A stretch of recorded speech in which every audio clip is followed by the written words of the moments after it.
내비게이션 222페이지 가이드 드디어 성령님 등장. 저는요, 성령님을 어린이들에게 소개할 때마다 떠오르는 이미지가 있습니다. 슈퍼 마리오 게임인데요. 마리오가 멀고 먼 여행을 하잖아요. 험한 길도 만나고 때론 바다도 맞닥뜨리고 공중을 지나가야 하는 때도 있고. 그런데 이 여행길에 놀라운 순간이 있습니다. 마리오가 가는 도중에 물음표 박스에서 나오는 다양한 버섯, 꽃, 나뭇잎 등을 먹으면 공중도 날 수 있고 바닷속도 지날 수 있고 절벽에 떨어져도 죽지 않고 환경과 조건을 100% 무시하고 뿅뿅뿅뿅 다 통과, 대박 승리. 저는 마리오가 가는 길에 물음표 박스가 나올 때마다 인간이 가장 원하는 것이 바로 저거다. 이런 생각을 하곤 했습니다. 도깨비 방망이, 알라딘의 요술램프. 위험한 순간이나 불가능한 상황이 나타날 때마다 뿅 나타나서 해결해주는 전능한 해결사, 전능한 구원자. 이게 가능한 얘기일까요? 어른이든 아이든 사람이면 모두 원하는 이 이미지가 과연 현실 속에서 가능할까요? 예스! 저는 성령님이라고 말하고 싶습니다. 단 조건이 하나 있습니다. 마리오가 뿅뿅뿅뿅 가고 있는 것처럼 예수는 그리스도다. 이 진리를 전하는 게 행복해서 뿅뿅뿅뿅 가는 길일 때만. 왜? 성령님은 그럴 때만 일하시니까. 성령 하나님께서 하시는 일, 예수님이 역사적인 인물이요 실제라면 위에서 제가 이상하게 설명드린 성령님도 실제가 아니겠습니까? 게임 속에, 동화 속에 등장하는 주인공이 아닌 실제 말입니다. 예수를 믿으니까 보너스로 등장해 주신 분이십니다. 예수님의 빈자리를 대신하려고 오실 거라고 하십니다.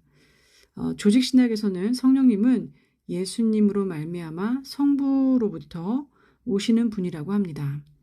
아버지께서 예수님의 이름으로 보내실 분이라는 설명입니다. 성경에서 이런 성령님의 출현을 예고하는 대목은 사실 대단한 순간입니다. 사실은 놀라서 기절할 정도의 순간인데 우린 성경을 읽으면서도 이 기가 막힌 성령님의 출현에 별 감각이 없는 것 같습니다. 만약 물건이라면, 만약 대단한 어떤 분이 약속한 것이라면 얼마나 기다려주겠습니까? 이런 약속을 받으면 얼마나 두근거리고 기다리겠습니까? 삼위일체로 귀결되는 하나님의 정체성 설명이야말로 우리를 구원하시는 구원 원리의 근육입니다. 하나님께서 창조하시고 1. 하나님께서 구원하시고 2. 사람 속에 각각 들어와 거하시면서 1과 2가 무슨 뜻인지 가르쳐주는 일을 하나님께서 일일이 하신다니 얼마나 완벽합니까? 얼마나 든든한 조직입니까? 예수 사건은 객관적으로 일어난 일인데 그 일이 개개인에게 적용되도록 AS까지 해주시는 분이 성령님이시라는 설명입니다. 예수, 그는 누구인가? 정체 밝히기, 예수님을 깨닫게 하실 뿐만 아니라 예수님을 다른 사람에게 증거하게 하시는데 전공이시죠. 우리가 예수님을 증거하고 싶다고 하면 병도 고쳐주시겠죠. 돈도 벌리게 하시겠죠. 건강도 주시겠죠. 우리 개인의 일이나 문제도 해결해 주시겠죠. 독생자의 영광을 증거하기 위해서라면 뿅뿅뿅뿅 어떤 환경이든 문제든 지나가게 해 주시겠다고 약속하십니다. 앞에서 읽으신 다락방 유언 강론에서 처음 정식으로 소개되고 있는 성령님은 추상 개념이 아닙니다. 파워 자체가 아닙니다. 인격자 하나님이십니다. 예수께서 그렇게 소개하시니 그렇게 믿는 것입니다. 하나님은 개념이 아니시기 때문입니다.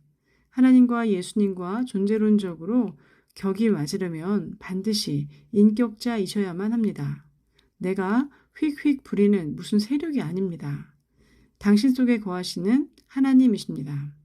베드로, 요한, 바울, 아타나시우스, 어거스틴, 제롬, 루터, 칼빈, 그들 속에서 일하셨던 진리의 영이신 성령께서는 당신 속에서도 거하면서 활동하고 계십니다.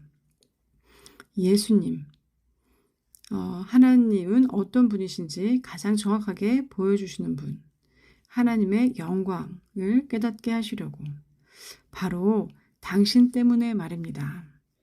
내비게이션 224페이지. 자, 예수님이 일어나시네요. 우리도 얼른 일어납시다. 일어나라, 여기를 떠나자 하시는 예수님의 음성이 들리세요?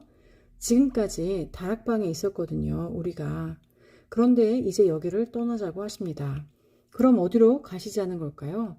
겟셋만의 동산이 목표예요. 감람산에서 땀방울이 핏방울이 되도록 기도하신 것 기억나시죠? 그리로 향하여 가는 길에 아마도 어느 포도밭을 지나가시게 된 듯합니다.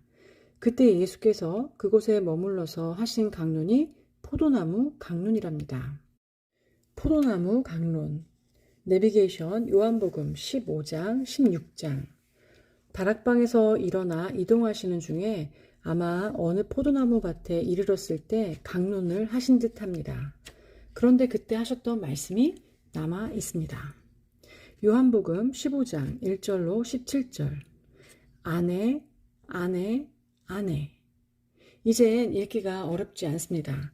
다락방 강론을 포도나무 강론을 통해 시각화했을 뿐입니다.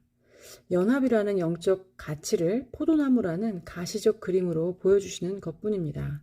얼마나 아내, 아내, 아내라는 말을 많이 사용하시는가 보십시오. 여기서 가지를 잘라낸다는 것은 전지 작업을 말합니다. 가지치기와 깨끗하게 하기 같은 단어입니다. 열매가 없으면 꺾어 아궁이에 쳐넣을 것이다. 이런 무서운 그림이 먼저 떠오르면 안 됩니다. 가지를 잘라내는 이유는 열매를 많이 맺으라고. 그럼 우리가 할 일은 붙어 있기만 하면 된다. 하나다. 포도나무에 붙어 있는 공동체 조직. 공동체라는 단어 자체가 하나님의 스타일이라고 합니다. 연합적 성격의 가치입니다. 하나님의 존재 양태이기 때문에. 지금 이 강론을 듣고 있는 사람들은 매우 구체적인 얼굴들의 사나이들입니다.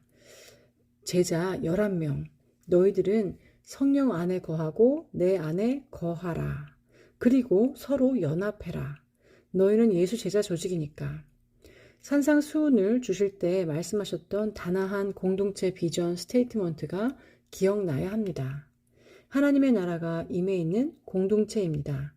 하나님의 통치가 임한 공동체, 예수 제자 조직, 교회 공동체로 발전할 천국의 모형, 산상수훈 황금률, 이기가 아닌 이타, 하나님 사랑, 이웃 사랑. 이는 하나님 나라의 관계 원리입니다. 다 유언입니다. 성경 요한복음 15장 1절로 17절. 나는 포도나무요 내 아버지는 농부라. 물은 내게 붙어 있어 열매를 맺지 아니하는 가지는 아버지께서 그것을 제거해 버리시고 물은 열매를 맺는 가지는 더 열매를 맺게 하려 하여 그것을 깨끗하게 하시느니라. 너희는 내가 일러준 말로 이미 깨끗하여졌으니 내 안에 거하라. 나도 너희 안에 거하리라. 가지가 포도나무에 붙어 있지 아니하면 스스로 열매를 맺을 수 없음같이 너희도 내 안에 있지 아니하면 그러하리라. 나는 포도나무요 너희는 가지라. 그가 내 안에 내가 그 안에 거하면 사람이 열매를 많이 맺나니 나를 떠나서는 너희가 아무것도 할 수 없음이라. 사람이 내 안에 거하지 아니하면 가지처럼 밖에 버려져 마르나니 사람들이 그것을 모아다가 불에 던져 사르느니라. 너희가 내 안에 거하고 내 말이 너희 안에 거하면 무엇이든지 원하는 대로 구하라. 그리하면 이루리라. 너희가 열매를 많이 맺으면 내 아버지께서 영광을 받으실 것이요 너희는 내 제자가 되리라.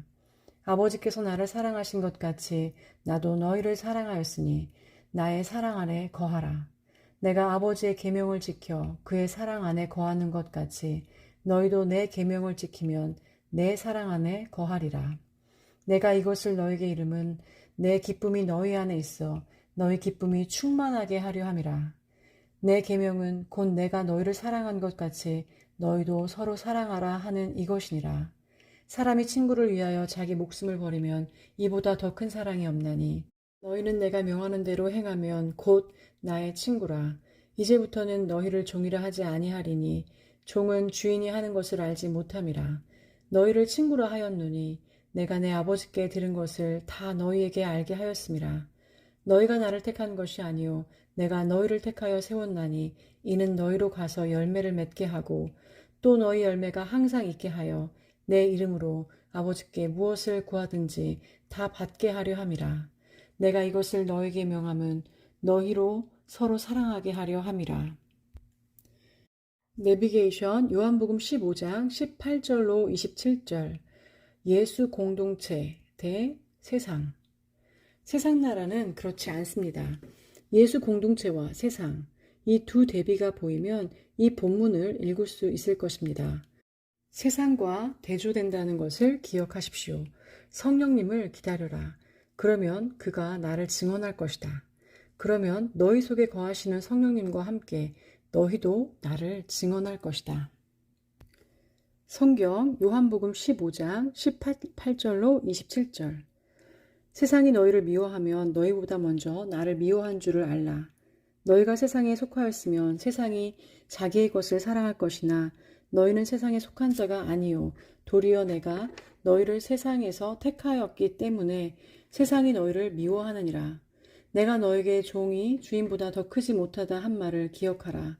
사람들이 나를 박해하였은즉 너희도 박해할 것이요 내 말을 지켰은즉 너희 말도 지킬 것이라.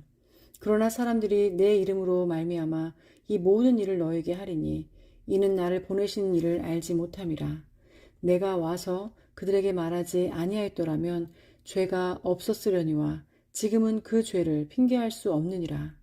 나를 미워하는 자는 또 내 아버지를 미워하느니라. 내가 아무도 못한 일을 그들 중에서 하지 아니하였더라면 그들에게 죄가 없었으려니와 지금은 그들이 나와 내 아버지를 보았고 또 미워하였도다. 그러나 이는 그들의 율법에 기록된 바 그들이 이유 없이 나를 미워하였다 한 말을 응하게 하려 함이라. 내가 아버지께로부터 너에게 보낼 보혜사 곧 아버지께로부터 나오시는 진리의 성령이 오실 때에 그가 나를 증언할 것이요 너희도 처음부터 나와 함께 있었으므로 증언하느니라. 내비게이션 요한복음 16장 1절로 33절. 기다려라 성령님이 오실 테니. 세상 추상 개념이 아닙니다. 생각해 보십시오. 지금 예수님과 제자들이 걸어가고 있는 방향이 어디인지를. 겟셋만의 동산입니다. 거기서 대제사장 세력에게 체포될 것입니다. 그리고 이 제자 공동체는 교회로 발전할 것이지만 세상 세력에게 온갖 핍박과 고통을 받을 것입니다. 이런 어려움을 알고 계시지만 믿는 데가 있으십니다. 기다려라. 성령님이 오신다. 제자들을 세상에 남겨두고 떠나가는 예수님은 육정을 누르실 수가 없으십니다. 이후로는 나를 보지 못한다. 떠난다. 그러나 곧 또 보게 될 것이다. 내가 세상을 이겼다. 떠남이라는 주제로 시작된 다락방 강론이 아니었습니까? 떠남이라는 주제 때문에 대신 오시는 이가 성령님이셨습니다. 남겨놓고 떠나는 제자 조직 교회가 견뎌야 할 고통을 생각하니 가슴이 미어지십니다. 떠남, 다시 생각해 보십시오. 나를 찾아도 찾지 못한다. 일찍이 대중들에게 말씀하셨던 그 주제는 예수가 곧 그리스도라는 증거였습니다. 왜? 위로부터 온 자니까, 하늘로부터 오는 표적이니까. 예수님은 사랑하는 제자들을 남겨두고 정말 떠나셔야만 합니다. 이렇게 여기까지 읽으신 분은 읽은 내용을 품고 성경 본문을 읽어보세요. 예수님이 말씀하신 의도가 느껴지면 좋겠습니다. 평생을 두고 또 읽고 또 읽어도 감동으로 남을 예수님의 유언 같은 말씀들이 들리면 좋겠습니다. 당신이 예수님의 제자라면 제자들에게만 하신 이 말씀이 들리겠지요. 성경 요한복음 16장 1절로 33절. 내가 이것을 너에게 이름은 너희로 실족하지 않게 하려 함이니 사람들이 너희를 출교할 뿐 아니라 때가 이르면 물은 너희를 죽이는 자가 생각하기를 이것이 하나님을 섬기는 일이라 하리라. 그들이 이런 일을 할 것은 아버지와 나를 알지 못함이라. 오직 너에게 이 말을 한 것은 너희로 그때를 당하면 내가 너에게 말한 이것을 기억나게 하려 함이요 처음부터 이 말을 하지 아니한 것은 내가 너희와 함께 있었음이라. 지금 내가 나를 보내신 이에게로 가는데 너희 중에서 나더러 어디로 가는지 묻는 자가 없고 도리어 내가 이 말을 함으로 너희 마음에 근심이 가득하였도다. 그러하나 내가 너희에게 실상을 말하노니 내가 떠나가는 것이 너에게 유익이라. 내가 떠나가지 아니하면 보혜사가 너에게로 오시지 아니할 것이요 가면 내가 그를 너에게 보내리니 그가 와서 죄에 대하여 의에 대하여 심판에 대하여 세상을 책망하시리라. 죄에 대하여라 함은 그들이 나를 믿지 아니하며 의에 대하여라 함은 내가 아버지께로 가니 너희가 다시 나를 보지 못하며 심판에 대하여라 함은 이 세상 임금이 심판을 받았음이라. 내가 아직도 너에게 이를 것이 많으나 지금은 너희가 감당하지 못하리라. 그러나 진리의 성령이 오시면 그가 너희를 모든 진리 가운데로 인도하시리니 그가 스스로 말하지 않고 오직 들은 것을 말하며 장래 일을 너에게 알리시리라. 그가 내 영광을 나타내시리니 내 것을 가지고 너에게 알리시겠음이라. 무릇 아버지께 있는 것은 다 내 것이라. 그러므로 내가 말하기를 그가 내 것을 가지고 너에게 알리시리라 하였노라. 조금 있으면 너희가 나를 보지 못하겠고 또 조금 있으면 나를 보리라 하시니 제자 중에서 서로 말하되 우리에게 말씀하신 바 조금 있으면 나를 보지 못하겠고 또 조금 있으면 나를 보리라 하시며 또 내가 아버지께로 감이라 하신 것이 무슨 말씀이냐 하고 또 말하되 조금 있으면이라 하신 말씀이 무슨 말씀이냐 무엇을 말씀하시는지 알지 못하노라 하거늘 예수께서 그 묻고자 함을 아시고 이르시되 내 말이 조금 있으면 나를 보지 못하겠고 또 조금 있으면 나를 보리라 함으로 서로 문의하느냐 내가 진실로 진실로 너에게 이르노니 너희는 곡하고 애통하겠으나 세상은 기뻐하리라. 너희는 근심하겠으나 너희 근심이 도리어 기쁨이 되리라. 여자가 해산하게 되면 그때가 이르렀으므로 근심하나 아이를 낳으면 세상에 사람 난 기쁨으로 말미암아 그 고통을 다시 기억하지 아니하느리라. 지금은 너희가 근심하나 내가 다시 너희를 보리니 너희 마음이 기쁠 것이요 너희 기쁨을 빼앗을 자가 없으리라. 그날에는 너희가 아무것도 내게 묻지 아니하리라. 내가 진실로 진실로 너에게 이르노니 너희가 무엇이든지 아버지께 구하는 것을 내 이름으로 주시리라. 지금까지는 너희가 내 이름으로 아무것도 구하지 아니하였으나 구하라. 그리하면 받으리니 너희 기쁨이 충만하리라.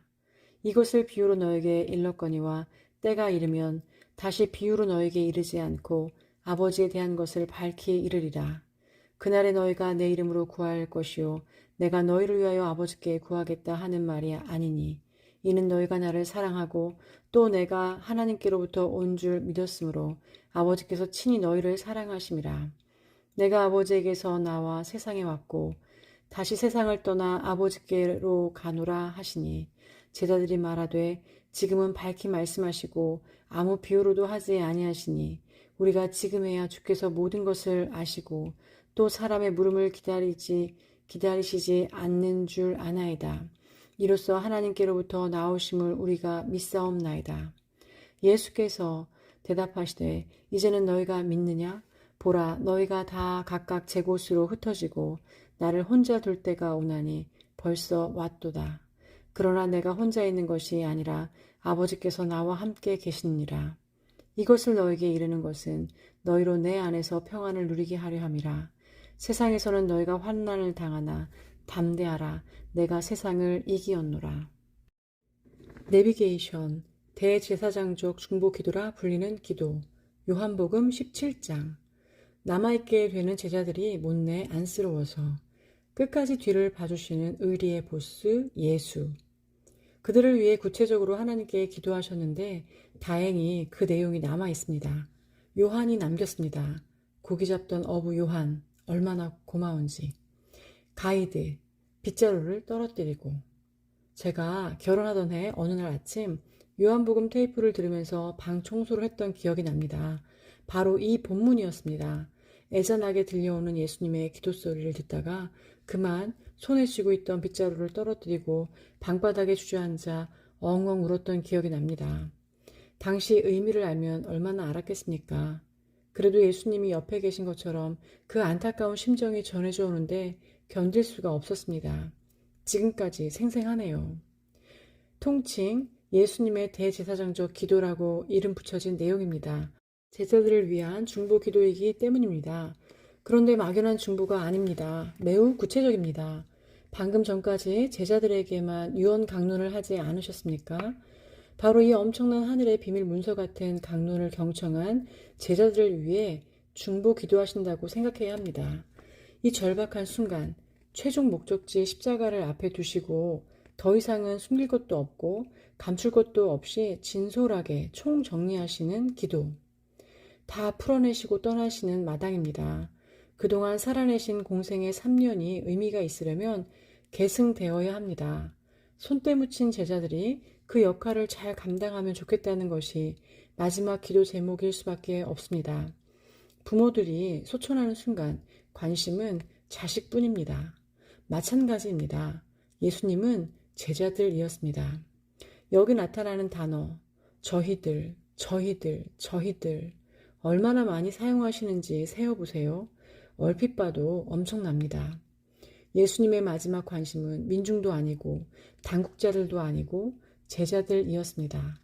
끝까지 뒤를 봐주시는 의리 있는 보수의 모습, 든든한 백이십니다. 아버지가 내 안에 계시고 내가 아버지 안에 있는 것 같이 저들도 우리 안에 있게 하소서. 이 최종 소원으로 마무리되는 제자들을 위한 기도 내용을 대략 아래 관점으로 읽어봅시다. 창세 전부터 계시는 하나님을 영광에 내는 유일한 존재 예수님. 감람산, 다락방, 포도나무 강론을 총정리하시는 기도. 저희들, 제자들의 말을 듣고 예수님을 믿을 사람들을 위해서 하는 기도. 헤어지면서 그들과의 연합을 위한 기도. 남겨두고 떠나야 하는 육정이 아픈 기도. 성경 요한복음 17장. 예수께서 이 말씀을 하시고 눈을 들어 하늘을 우러러 이르시되 아버지여 때가 이르렀사오니 아들을 영화롭게 하사 아들로 아버지를 영화롭게 하게 하옵소서. 아버지께서 아들에게 주신 모든 사람에게 영생을 주게 하시려고 만민을 다스리는 권위를 아들에게 주셨음이로소이다. 영생은 곧 유일하신 참 하나님과 그가 보내신 자 예수 그리스도를 아는 것이니이다. 아버지께서 내게 하라고 주신 일을 내가 이루어 아버지를 이 세상에서 영화롭게 하였사오니 아버지여 창세전에 내가 아버지와 함께 가졌던 영화로서 지금도 아버지와 함께 나를 영화롭게 하옵소서. 세상 중에서 내게 주신 사람들에게 내가 아버지의 이름을 나타내었나이다. 그들은 아버지의 것이었는데 내게 주셨으며 그들은 아버지의 말씀을 지키었나이다. 지금 그들은 아버지께서 내게 주신 것이 다 아버지께로부터 온 것인 줄 알았나이다.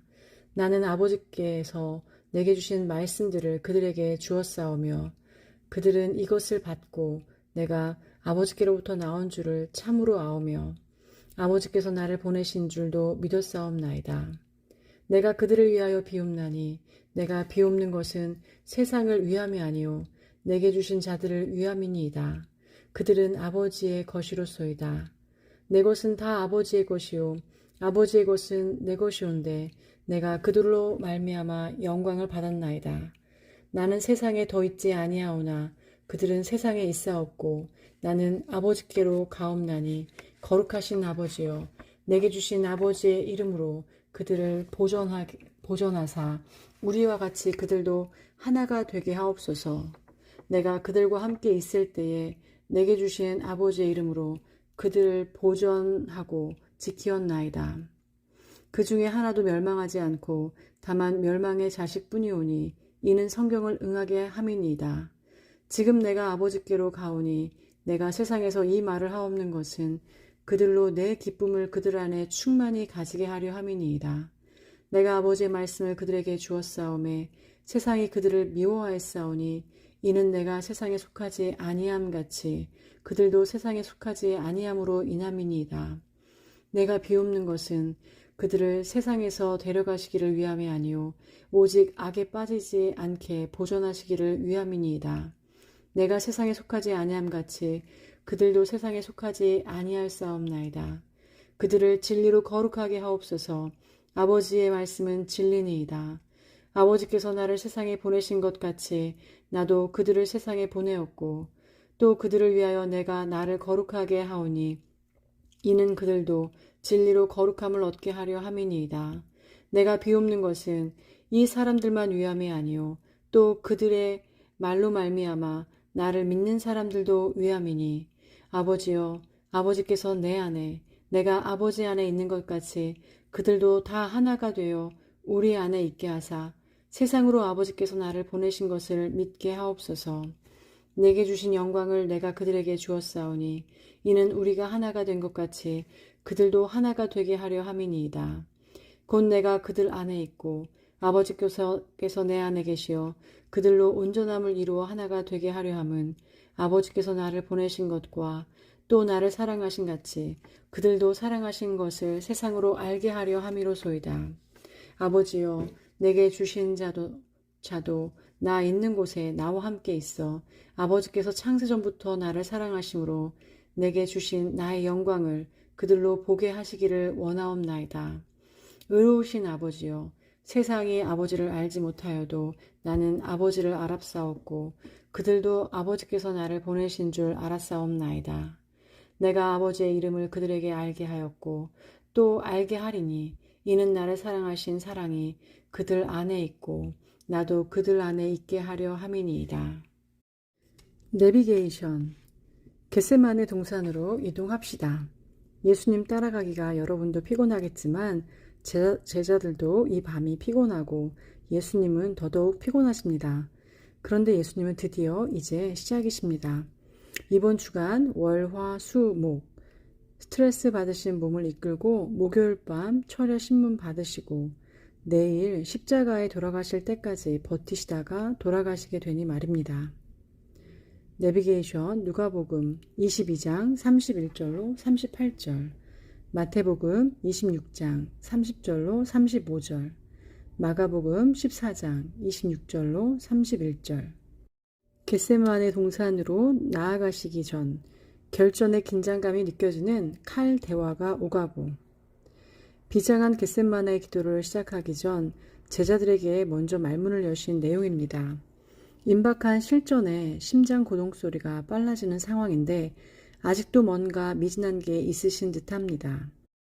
지시사항입니다. 그런데 흥미로운 것은 갈릴리 순회전도 70인 전도단을 파송하실 때 나왔던 말입니다. 전대, 주머니, 신발 이 단어 그때는 갖고 가지 말라 하셨습니다. 그런데 이번에는 다릅니다. 준비하라고 하십니다. 예수께서 뿌려놓은 씨가 자라 휘어져 추수하게 된 상황에서는 아무데나 들어가도 재워주고 먹여줬었습니다. 그러나 추수가 끝났습니다. 앞으로는 예루살렘과 유대와 땅끝까지 이르러 처음부터 다 본인들이 해야 합니다. 개척, 파종, 자립, 독립, 칼도 준비하라십니다. 없는 사람은 겉옷을 팔아서라도 사라고. 우리는 당황스럽습니다. 칼까지? 무슨 뜻일까? 이제 곧 체포당하시는 것을 기점으로 제자들만 남습니다. 헤어집니다. 부활 이후 잠깐씩의 만남이 고작입니다. 이리때가 있는 세상. 실제로 유대주의 권력자들, 로마 세력에 고통당하며 이겨내야 하는 교회 시대를 예수님 없이 제자들이 걸어가야 합니다. 예수님은 신랑을 빼앗기는 때로 보신 것입니다. 예수님은 당신의 떠남에 초점이 맞춰져 계십니다. 제자들만 남아 당면할 상황은 가히 전쟁이라고 보시는 것 같습니다. 각오하라. 마음을 굳게 먹어라. 전쟁이다. 요한계시록 상황까지 이어지는 남아있는 성경을 떠올려 보십시오. 당장 닥칠 일들부터 시작해서 초대교회 시대를 휘리릭 상상해 보십시오. 얼마나 긴장해야 하는지. 방금 전 올리신 대제사장적 기도 내용 역시 이 심상치 않은 상황이 아니었던가요? 미래를 바라보시며 경각심을 일깨우십니다. 지금까지는 예수님과 함께한 사역이었다면 이제 앞으로는 그들만 남아서 이 복음의 증인이 되어야 합니다. 문자적으로 칼을 사서 칼 전쟁을 하라는 말씀은 아니라고 봅니다. 사복음서 전체의 예수님 사상이 아닙니다. 곧 말고의 길을 붙여주시면서 칼을 쓰는 자는 칼로 망한다고 하셨다고 하셨었죠. 성경 누가복음 22장 31절로 38절. 시몬아 시몬아 보라 사탄이 너희를 밀가부르듯 하려고 요구하였으나 그러나 내가 너를 위하여 내 믿음이 떨어지지 않기를 기도하였노니 너는 돌이킨 후에 내 형제를 굳게 하라. 그가 말하되 주여 내가 주와 함께 오게도 죽는 데까지도 가기를 각오하였나이다. 이르시되 베드로야 내가 내게 말하노니 오늘 닭 울기 전에 내가 3번 나를 모른다고 부인하리라 하시니라. 그들에게 이르시되 내가 너희를 전대와 배낭과 신발도 없이 보내었을 때에 부족한 것이 있더냐? 이르되 없었나이다. 이르시되 이제는 전대 있는 자는 가질 것이요 배낭도 그리하고 검 없는 자는 겉옷을 팔아 살지어다. 내가 너에게 말하노니 기록된 바 그는 불법자의 동류로 여김을 받았다 한 말이 내게 이루어져야 하리니 내게 관한 일이 이루어져 가미니라. 그들이 여짜오되 주여 보소서 여기 검 둘이 있나이다. 대답하시되 족하다 하시니라. 마태복음 26장 30절로 35절. 이에 그들이 찬미하고 감람산으로 나아가니라. 그때에 예수께서 제자들에게 이르시되 오늘 밤에 너희가 다 나를 버리리라. 기록된 바 내가 목자를 치리니 양의 떼가 흩어지리라 하였느니라. 그러나 내가 살아난 후에 너희보다 먼저 갈릴리로 가리라. 베드로가 대답하여 이르되 모두 주를 버릴지라도 나는 결코 버리지 않겠나이다. 예수께서 이르시되 내가 진실로 내게 이르노니 오늘 밤 닭 울기 전에 내가 3번 나를 부인하리라. 베드로가 이르되 내가 주와 함께 죽을지언정 주를 부인하지 않겠나이다 하고 모든 제자도 그와 같이 말하니라. 마가복음 14장 26절로 31절. 이에 그들이 찬미하고 감람산으로 가니라. 예수께서 제자들에게 이르시되 너희가 다 나를 버리리라. 이는 기록된 바 내가 목자를 치리니 양들이 흩어지리라 하였음이니라. 그러나 내가 살아난 후에 너희보다 먼저 갈릴리로 가리라. 베드로가 여짜오되 다 버릴지라도 나는 그리하지 않겠나이다. 예수께서 이르시되 내가 진실로 내게 이르노니 오늘 이 밤 닭이 2번 울기 전에 내가 3번 나를 부인하리라. 베드로가 힘있게 말하되 내가 주와 함께 죽을지언정 주를 부인하지 않겠나이다 하고 모든 제자도 이와 같이 말하니라. 내비게이션 마태복음 26장 36절로 56절, 마가복음 14장 32절로 52절, 누가복음 22장 39절로 53절, 요한복음 18장 1절로 12절. 결국 기도하시다가 잡히시다니. 대단한 기도의 샘플. 사역 끝을 기도로 마무리하십니다. 큰 일을 앞두고는 매사에 기도로 준비하시는 예수님을 보십시오. 기도 없이는 움직이지 않으십니다. 정말 이대로 해보세요. 자유해요. 정말 그렇게 안 하면 못 살아요. 한 발자국도 할 수 없는 일이 주의 일이에요. 그런데 기도 내용이 늘 궁금합니다. 왜 이제 와서 예수님은 이 잔이 지나가게 해달라고 기도하셨는지 늘 난제로 남는 질문입니다. 성경 저자들이 예수님의 비겁한 모습을 독자들에게 보이려고? 분명 그건 아닙니다. 선생님의 약점을 드러내는 일이라고 생각했다면 편집하지 않았겠습니까? 성령의 감동으로 쓰여진 성경인데 굳이 이 대목이 미스테리하게 남게 하신 이유가 뭘까요? 예수님이 그토록 영생을 주겠다. 내 살을 주겠다. 내 피를 마셔라. 양을 위해 목숨을 준다. 친구를 위해 목숨을 버리면 이에서 더 큰 사랑이 없다. 등등 수도 없이 공언하셨는데 막상 일이 닥치니까 이제 와서 마음이 변하셨다는 뜻은 아닐 것입니다. 여기에는 분명히 피조물이며 죄인인 우리로서는 도저히 범접할 수 없고 판단할 수 없고 해석할 수 없는 경지에 어떤 의미가 숨겨져 있을 것입니다. 어느 그릇에는 도저히 다 담을 수 없는 내용인 듯합니다. 지나가게 하소서라는 단어를 사용하는 것이 최선책이라는 예수께서는 그 단어로 표현하셨겠지만 우린 주님의 심정을 다 알 수 없다는 것이 정답일 것 같습니다. 분명한 것은 예수님은 인성을 그대로 갖고 십자가를 대면하셨다는 사실입니다. 빛이 어두움을 담아내다.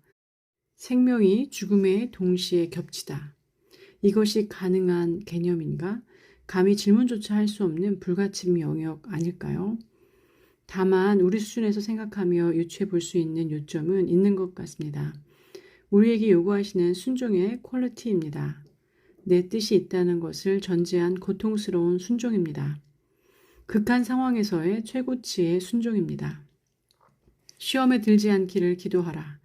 우리가 생각하는 것보다 예수님은 훨씬 이 주제에 관심이 많으신 듯합니다. 겟세마네 동산에서는 주기도문 냄새가 납니다.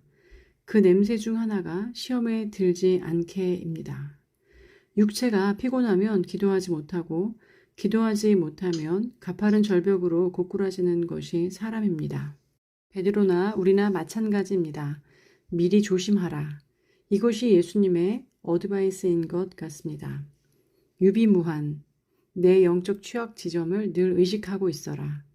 툭하면 넘어지고 곤두박질 치게 만드는 그 시험거리, 영적으로 멀쩡하다가도 맥없이 퍽 쓰러지게 만드는 그 문제, 푸른 창공을 높이 날며 평화로운 날갯짓을 하다가도 갑자기 쌩 바닥에 곤두박질 치게 만드는 그 약점, 언제 내가 영적이었냐는 듯이 순간적으로 추락하게 만드는 그 시험, 시험에 들지 않게 미리 조심하고 기도하라.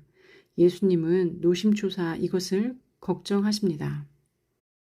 성경 마태복음 26장 36절로 56절.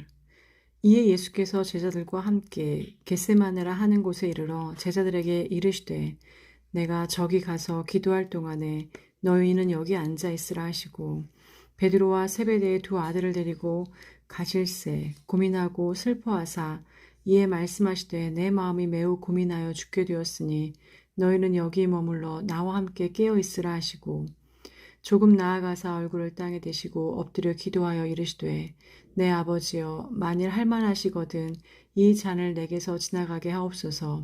그러나 나의 원대로 마시옵고 아버지의 원대로 하옵소서 하시고 제자들에게 오사 그 자는 것을 보시고 베드로에게 말씀하시되 너희가 나와 함께 한 시간도 이렇게 깨어 있을 수 없더냐? 시험에 들지 않게 깨어 기도하라. 마음에는 원이로되 육신이 약하도다 하시고 다시 두 번째 나아가 기도하여 이르시되 내 아버지여 만일 내가 마시지 않고는 이 잔이 내게서 지나갈 수 없거든 아버지의 원대로 되기를 원하나이다 하시고 다시 오사 보신즉 그들이 자니 이는 그들의 눈이 피곤함일러라. 또 그들을 두시고 나아가 세 번째 같은 말씀으로 기도하신 후 이에 제자들에게 오사 이르시되 이제는 자고 쉬라. 보라 때가 가까이 왔으니 인자가 죄인의 손에 팔리느니라. 일어나라 함께 가자. 보라 나를 파는 자가 가까이 왔느니라. 말씀하실 때에 12 중에 하나인 유다가 왔는데 대제사장들과 백성의 장로들에게서 파송된 큰 무리가 칼과 몽치를 가지고 그와 함께 하였더라. 예수를 파는 자가 그들에게 군호를 짜 이르되 내가 입맞추는 자가 그이니 그를 잡으라 한지라. 곧 예수께 나와 랍비여 안녕하시옵니까 하고 입을 맞추니 예수께서 이르시되 친구여 내가 무엇을 하려고 왔는지 행하라 하신대. 이에 그들이 나와 예수께 손을 대어 잡는지라. 예수와 함께 있던 자 중에 하나가 손을 펴 칼을 빼어 대제사장의 종을 쳐 그 귀를 떨어뜨리니 이에 예수께서 이르시되 내 칼을 도로 칼집에 꽂으라. 칼을 가지는 자는 다 칼로 망하느니라. 너는 내가 내 아버지께 구하여 지금 12군단 더 되는 천사를 보내시게 할 수 없는 줄로 아느냐? 내가 만일 그렇게 하면 이런 일이 있으리라 한 성경이 어떻게 이루어지겠느냐 하시더라.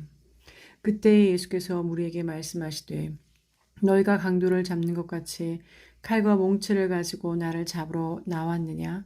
내가 날마다 성전에 앉아 가르쳤으되 너희가 나를 잡지 아니하였도다. 그러나 이렇게 된 것은 다 선지자들의 글을 이루려 함이니라 하시더라. 이에 제자들이 다 예수를 버리고 도망하니라.